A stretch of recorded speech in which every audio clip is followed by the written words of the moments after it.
ہمیں absolutely not کہنے کی اور وار ٹیرر میں اتحادی بننے کی سزا مل رہی ہے۔ امریکہ کے سینٹ میں ایک ایسا قانون، ایسا بل پیش کیا گیا ہے قانون سازی کے لیے جس کا مقصد پاکستان کو ٹارگٹ کرنا ہے، پاکستان کو، پاکستان کے اداروں کو، پاکستان کی مسلح افواج کو اور پاکستان کی سیاسی قیادت کو، اس کو نشانہ بنانا ہے۔ یہ ایک بل انتہائی خطرناک قانون سازی کرنے کا ارادہ رکھتے ہیں امریکی سینیٹرز، امریکہ کی جو پارلیمان ہے۔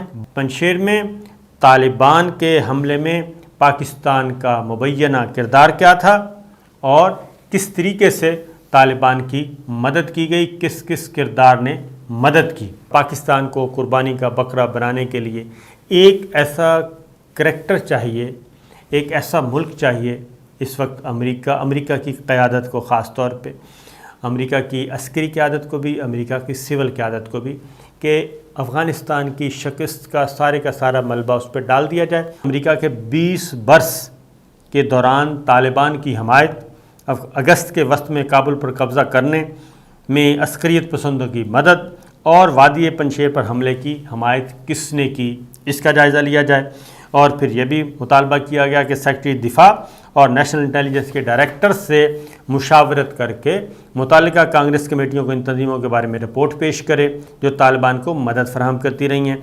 پھر پہلی رپورٹ میں 2001 سے 2020 کے درمیان پاکستان کے کردار کا جائزہ لیا جائے کہ پاکستان کے کون سے ریاستی اور غیر ریاستی یعنی کہ اسٹیٹ اور نان اسٹیٹ ایکٹرز نے مدد کی اور اس کا خاکہ مرتب کیا جائے، کس نے ٹریننگ کتنی دی، ایون کہ ان کو صحت کی سہولتیں کس نے دیں۔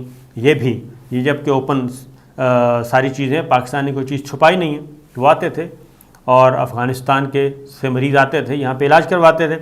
ٹریننگ کس نے دی، ٹیکٹیکل اور آپریشن اور اسٹریٹجیکل، یہ ساری معاونت کس نے فراہم کی، ان کی لسٹ تیار کی جائے۔ پھر اس میں خاص طور پہ میں بتاتا ہوں کہ وادی پنجشیر اور افغان مزاحمت کے خلاف ستمبر 2021 میں طالبان کے حملے کے لیے حکومت پاکستان سمیت ریاستی اور غیر ریاستی عناصر کی حمایت کا احاطہ کس نے کیا؟ سر، امریکی سینٹ میں جو بل پیش کیا گیا ہے، آپ کیا سمجھتے ہیں پاکستان کا اس پہ کیا رد عمل آنا چاہیے؟ پاکستان کو بھی انہوں نے رگڑا ہے کیونکہ بنیادی طور پر وہ اس چیز کو ہضم نہیں کر سکے کہ جو کچھ افغانستان میں اور کابل میں جس طرح فال آف کابل ہے۔ لیکن یہ بڑے شرم کی بات ہے کہ جس ملک نے 70-80 ہزار ہمارے ہاں کیجولٹیز ہوئی ہیں اور 6-7 ہزار ہمارے فوجی شہید ہوئے ہیں، اس کے بارے میں ایسی بات کرنا بھی میں کہتا ہوں بہت غلط بات ہے۔ بالکل آپ صحیح کہہ رہے ہیں، لیکن وہی بات کہ معاملہ یہاں رک نہیں رہا، یہاں پر تو پاکستان پر پابندیاں لگانے کی بات ہو رہی ہے، حکومتی ترجمان مذمت سے آگے نہیں بڑھ رہے۔ دوسری جانب اگر ہم دیکھیں تو وہاں افغانستان میں ڈرون پیٹرولنگ شروع ہو گئی ہے۔ جب ہم بات کرتے ہیں کہ جی انسانی علمیہ کی، اقوام متحدہ کے قوانین کی، تو وہ یہاں کیوں خاموش ہو جاتے ہیں؟ یہاں کیوں نظر نہیں آتے قوانین اقوام متحدہ کے؟ جہاں تک ہے نا تعلق انسانی علمیہ کا، اس میں تو جو گورنمنٹ ہے اس نے کچھ تبدیلی کی ہے، اور شاید وہ زیادہ وجہ یہ تھی کہ یونائٹڈ نیشنز کے جو سیکرٹری جنرل ہیں انہوں نے ہیومینیٹیرین گراؤنڈز پہ اپیل کی تھی، اس لیے امریکہ نے اپنے کچھ قوانین میں تبدیلی کی ہے جس میں ہیومینیٹیرین گراؤنڈز پہ افغانستان کی امداد کی گنجائش نکل آئی ہے۔ یہ معاملہ اس سے آگے جانے کا ہے، وہ ہے ریکگنیشن کا، وہ تو بھی پاکستان نے بھی نہیں فیصلہ کیا۔ تو یہ جو ڈرون والی ہے، یہ تو انہوں نے تنبیہ کی ہے جو ان کے سپوکسمن ہیں طالبان کے، کہ امریکہ نے جو یہ کیا ہے یہ وائلیشن ہے 2 اگریمنٹ کی۔ پاکستان کی حکومت کا ایک موقف ہے اس تمام صورتحال پہ کہ ہمیں ایبسولوٹلی ناٹ کہنے کی اور وار ٹیرر میں اتحادی بننے کی سزا مل رہی ہے، لیکن پاکستان اپنا یہ معاملہ کیسے دنیا کے سامنے رکھے اور نیریٹو کتنا مضبوط ہونا چاہیے اس تمام سچویشن پر؟ اس کا ایک ہی آسان راستہ ہے جی، اور کوئی راستہ نہیں ہے۔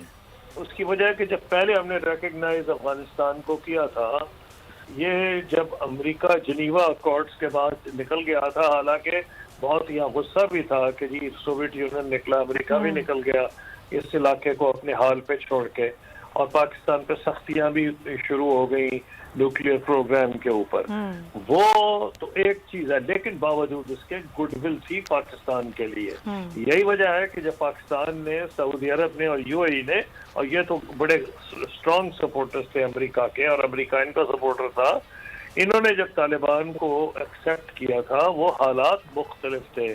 ویسٹرن ورلڈ جو تھی اتنی الرجک نہیں تھی طالبان سے نہ، اور پاکستان نے کیونکہ مدد کی تھی تو اس لیے وہ درگزر بھی کر رہے تھے، اور سعودی عرب بھی، یو اے بھی شامل تھا.